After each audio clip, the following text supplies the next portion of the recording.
राजा साहब, जैसा कि अभी चाइना और हिंदुस्तान की जो तकरार चल रही है, उसके बीच में जो चाइनीज सामान है, जहाँ ये कोई बात करता है कि स्वदेशी अपनाओ, चाइना के सामान का बहिष्कार करो, वहीं पे कहीं ना कहीं देखा जा रहा है कि अभी जो मेरठ मंडल का ठेका मिला वो चाइना सरकार को मिली। क्या नहीं, कुछ चाइना का ठेका एक रेलवे का इन्होंने रद्द किया है रात में। हाँ। चाइना का सामान तो 70% यूज हो रहा है भारत में, तो एकाएक ही आप बंद नहीं कर सकते इसको, क्योंकि जो गोदाम भरे हैं व्यापारियों के और जो पाइपलाइन में है उसका क्या इलाज है? क्या सरकार उन व्यापारियों को पैसा देगी जिनका जितना सामान है चाइना का पहले से भरा हुआ है, आपकी मर्जी से भरा हुआ है? तो उसको व्यापारियों की तो पहले ही तुमने कमर तोड़ दिया, लॉकडाउन, नोटबंदी, अब ये चाइना का सामान करोड़ों अरबों का भरा हुआ है भारत में, उस सामान को क्या करोगे? चाइना से वापस करके चाइना को वापस करोगे, उससे पैसा दिलवाओगे, या सरकार भी व्यापारियों का पैसा इसको समुद्र में डाल दे और व्यापारियों को पैसा दे? नहीं, व्यापारी कहाँ से खाएगा? व्यापारी नौकर कहाँ से रखेगा? व्यापारी तनख्वाह कहाँ से देगा और अपना कैसे जिएगा? तो जो एक तरफ तो तुमने नोटबंदी, लॉकबंदी से कमर व्यापारियों की पूरी तरह त्रस्त है, पस्त है, और अरबों खरबों का माल गोदामों में भी भरा हुआ है चाइना का, तो उसका क्या इलाज ढूंढोगे? आपने तो बयान दे दिया, एक ठेका 400-500 करोड़ का दे दिया, यहाँ लाखों करोड़ का ठेका है तुम्हारा।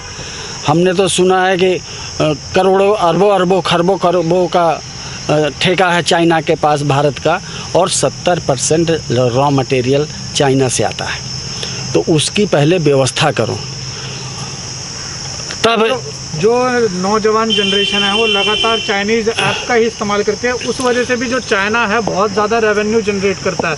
हिंदुस्तान में एक आपने ऐप सुनी होगी टिकटॉक, सबसे ज़्यादा वो पूरे विश्व में हिंदुस्तान में ही यूज़ करी जाती है, जिससे चाइना को हर साल करोड़ों रुपए का मुनाफा होता है। और वो करोड़ों रुपए का मुनाफा आप समझ सकते हैं कहीं ना कहीं वो हथियार बनाने में भी यूज़ करता है, जो वो देश के खिलाफ हमारे यूज़ होता है। इस पर क्या देखो, जो चीज़ हमारे व्यापारी के पास पैसा नहीं फंसा, जैसे टिकटॉक बोला ना, बिल्कुल, इसमें किसी का पैसा तो फंसा नहीं है, आप यूज कर रहे हो तो उसको पैसा मिल रहा है, इसको बंद करो, बिल्कुल शर्म करो कि अपने भारत का पैसा चाइना को ना जाए।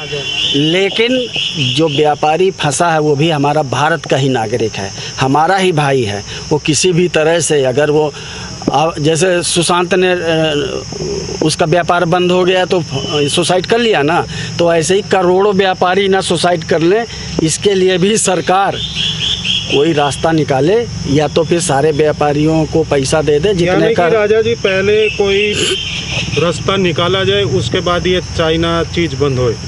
भाई, गेहूं होगा नहीं और कह दो कि हम गेहूं किसानों से नहीं लेंगे, पहले तो अपने गोदाम भर लो, ताकि लोगों को खाने को तो मिलेगा, कमाने को तो मिलेगा। जब कोई सामाने नहीं होगा तो कैसे आप समुद्र में डूब के मरोगे क्या? उसकी कोई अल्टरनेट व्यवस्था करो पहले, कि मुंह से बोल दिया जुमला है क्या ये? आपके बोलने से, प्रधानमंत्री जी के बोलने से, नेताओं के बोलने से, आरएसएस के बोलने से एक बहुत बड़ा समुदाय उनकी बातों में बहक जाता है, और जो व्यापारी वर्ग है उसकी मौत हो जाएगी अगर इस तरह से होगा। तो कोई रास्ता निकालिए और उसके बाद बयानबाजी कीजिए, खाली जुमला फेंकने से काम नहीं चले। Like, share and comment. To subscribe this channel, please press the bell icon.